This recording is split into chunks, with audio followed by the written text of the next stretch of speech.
नेपाल की जो लोक कथाएं हैं ना, वो अंधेरे और बहुत गहरे रहस्यों से भरी पड़ी हैं।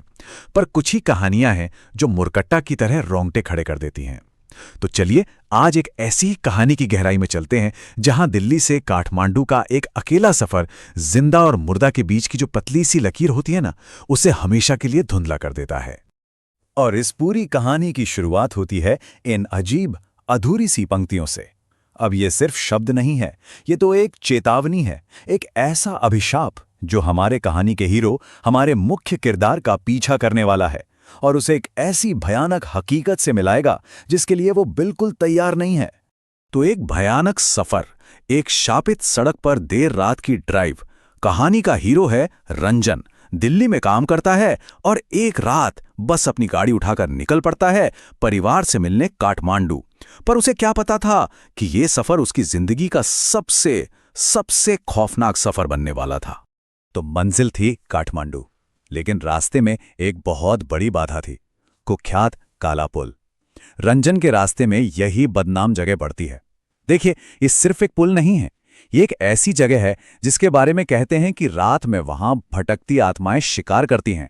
एक ऐसी जगह जहां से गुजरने की हिम्मत हर कोई नहीं कर पाता। और सफर पर निकलने से ठीक पहले रंजन को मिलती हैं दो बहुत जरूरी चेतावनियां। एक जो प्यार और चिंता से दी गई थी, और दूसरी जो एक अजनबी से मिली थी। पहली चेतावनी थी उसकी पत्नी नेहा की तरफ से, सुनो, उस पुल के पास कहीं भी गाड़ी मत रोकना। और दूसरी चेतावनी एक रहस्यमयी बूढ़े आदमी से मिली जो ना जाने कहां से अंधेरे में से निकला और बोला, यहां एक बिना सिर वाला प्रेत भटकता है। और उस बूढ़े आदमी ने सिर्फ चेतावनी ही नहीं दी, बल्कि जिंदा बचने के दो पक्के नियम भी बताए। पहला नियम, चाहे कोई भी आवाज आए, कैसी भी आवाज आए, पीछे मुड़कर देखने की गलती मत करना। और दूसरा, उसने रंजन को कुछ पुराने नेपाली सिक्के दिए और कहा, इन्हें किसी भी हाल में खुद से अलग मत होने देना। मुरकट्टा से सामना, कोहरे में एक खराबी, और बस अब कहानी उस मोड़ पर आ जाती है जहां डर हकीकत का रूप लेने लगता है। रंजन की कार अचानक बंद पड़ जाती है, और कहां? ठीक सबसे बुरी जगह पर, धरहरा टावर के खंडहरों के पास, घने जानलेवा कोहरे के बीच। सोचिए, रंजन अब फंस चुका है, बिल्कुल अकेला, गाड़ी खराब, फोन में कोई नेटवर्क नहीं। उस जानलेवा अंधेरे और कोहरे में वो पैदल चलना शुरू कर देता है। हवा में डर जैसे घुल सा गया था। चारों तरफ खामोशी थी, लेकिन ये एक चीखती हुई खामोशी थी। तो उस कोहरे में वो आवाज आखिर थी क्या? रंजन जैसे ही मदद की तलाश में आगे बढ़ता है, उसे एक आवाज सुनाई देती है, अपने ही कदमों की नहीं, अपने कदमों के साथ साथ किसी और के कदमों की आवाज। उसका दिल जोर जोर से धड़कने लगा। ये कोई वहम नहीं था, कोई, या शायद कुछ उसके ठीक पीछे था। तो सवाल यह है कि आखिर ये मुरकट्टा है क्या?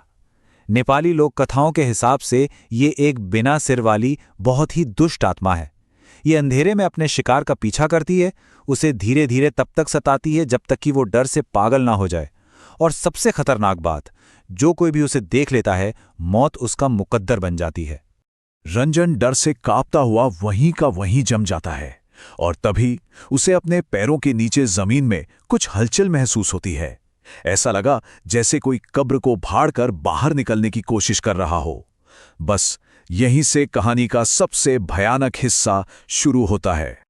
अगले ही पल जमीन की मिट्टी में से एक काला सड़ा हुआ हाथ बाहर निकलता है। उसकी उंगलियां पत्थरों को खरोच रही थीं, एक भयानक आवाज पैदा कर रही थी, जैसे कोई अंदर से खुद को घसीटकर बाहर खींच रहा हो। और फिर मिट्टी के ढेर को चीरता हुआ एक बिना सिर वाला धड़ बाहर आता है। गर्दन पर सिर की जगह बस एक खाली घाव था, और उसकी दोनों आंखें वो उसकी छाती पर थीं, जो बिना पलक झपकाए सीधे रंजन को घूर रही थीं। बचाव और रहस्य, एक हताश खोज और एक ऐसा स्पष्टीकरण जिस पर यकीन करना मुश्किल है। तो अब कहानी का रुख मुड़ता है रंजन की पत्नी नेहा की तरफ। उसे बस किसी अनहोनी का एहसास होता है और वो घबराकर रंजन को ढूंढने के लिए खुद उसी खतरनाक रास्ते पर निकल पड़ती है, उस अंधेरे की जरा भी परवाह किए बिना। कुछ दूर जाने पर नेहा को रंजन की कार तो मिल जाती है, और फिर थोड़ी ही दूरी पर रंजन जमीन पर गिरा हुआ मिलता है। उसका शरीर बिल्कुल ठंडा था, सांसें थम चुकी थीं, वो बेजान पड़ा था। उस एक पल में नेहा के लिए जैसे दुनिया ही रुक गई, सब कुछ खत्म हो चुका था, या शायद नहीं। और यहीं पर कहानी का सबसे बड़ा सवाल खड़ा होता है। अगर उस बूढ़े आदमी की बात सच थी कि मुरकट्टा को देखने वाला जिंदा नहीं बचता, तो फिर रंजन की जान आखिर बची कैसे?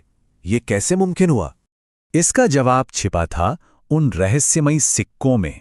हुआ ये कि जैसे ही मुरकट्टा रंजन की आत्मा को खींचने के लिए उसके करीब आया, रंजन की जो जीवन शक्ति थी वो उन जादुई मंत्रों वाले सिक्कों में चली गई। नतीजा, वो बेजान होकर जमीन पर तो गिर पड़ा, लेकिन असल में मरा नहीं।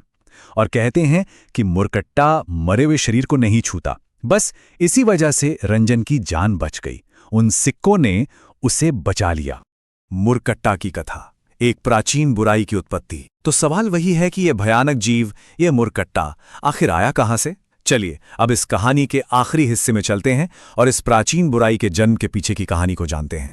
तो कहानी के मुताबिक मुरकट्टा का जन्म जुड़ा है 2015 के उस भयानक भूकंप से, जिसने नेपाल को हिलाकर रख दिया था। जब ऐतिहासिक धरहरा टावर टूटकर जमीन में समा गया, तो कहते हैं कि उसके नीचे सदियों से दबी एक बहुत पुरानी, बहुत दुष्ट आत्मा आजाद हो गई। यानी प्रकृति के कहर ने एक अप्राकृतिक बुराई को जन्म दे दिया था।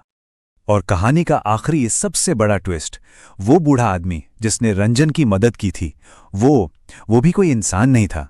वो एक रक्षक आत्मा थी, उस शापित सड़क की एक खामोश पहरेदार, जो मुरकट्टा जैसे खतरों से लोगों को बचाने के लिए वहीं मौजूद रहती है। तो ये कहानी हमें एक बहुत ही दिलचस्प सवाल के साथ छोड़ जाती है। एक तरफ मुरकट्टा जैसी बुरी आत्माएं हैं जो सिर्फ नुकसान पहुंचाती हैं, और दूसरी तरफ उस बूढ़े आदमी जैसी अच्छी आत्माएं हैं जो लोगों की रक्षा करती हैं, उन्हें सही रास्ता दिखाती हैं।